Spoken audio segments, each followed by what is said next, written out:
சப்பாத்திக்கு ஏத்த மாதிரி ஒரு சூப்பரான சைட் டிஷ் இருக்கீங்கன்னா கண்டிப்பா அதை நீங்க ட்ரை பண்ணலாம். இதுக்கு ஒரு 5 எக் ஆல்ரெடி நான் வேக வச்சு அதை ரெண்டா கட் பண்ணி ஒரு பாத்திரத்துல மஞ்சத்தூள் மிளகாத்தூள் போட்டு நல்லா இதை வந்து ஃப்ரை பண்ணிக்கிறேன்.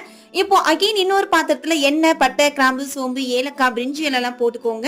கூடவே ஒரு பெரிய சைஸ்ல உள்ள அனியனை குட்டியா சாப் பண்ணி உப்பு, இஞ்சி பூண்டு பேஸ்ட் போட்டு நல்லா கோல்டு கலர் வர வரைக்கும் வதக்கிக்கிறேன். இப்போ இது கூட ஒரு 2 பெரிய தக்காளியை குட்டியா சாப் பண்ணி அதையும் இதுல ஆட் பண்ணிக்கிறேன். காரத்துக்கு 2 பச்சை மிளகாய் போட்டு எல்லாத்தையும் நல்லா வந்து வேக வச்சுக்கலாம். இதுக்கு மசாலா மஞ்சத்தூள், மிளகாத்தூள், கொத்தமல்லி தூள், சீரக பவுடர், தேவைன்னா கறி மசாலா ஆட் பண்ணிக்கோங்க ஒரு கறி டேஸ்ட் வரதுக்காக. இப்போ எல்லாத்தையும் ஒரு மிக்ஸ் கொடுத்துட்டு ஒரு அரை டம்ளர் ஆட்டம் தண்ணி ஊத்திக்கோங்க. இந்த கிரேவிக்கு நல்ல ட்ரையா சாப்பிட்டாலும் நல்லா இருக்கும், லைட்டா செமி கிரேவியா சாப்பிட்டாலும் ரொம்ப டேஸ்டா இருக்கும். எனக்கு இன்னும் கொஞ்சம் கிரேவி இருந்தா நல்லா இருக்கும்னு தோணுச்சு, அதனால லைட்டா தண்ணி ஆட் பண்ணிட்டு கடைசியா நம்ம ஃப்ரை பண்ணி வச்சிருக்க எக் கூடவே கொஞ்சமா கஸ்தூரி மேத்தி போட்டு இப்ப எல்லாத்தையும் மிக்ஸ் கொடுத்து சுட சுட சாஃப்டா இருக்கிற சப்பாத்தி கூட சாப்பிட்டு பாருங்களேன். அல்டிமேட்டா இருக்கும். ட்ரை பண்ணி தான் பாருங்க.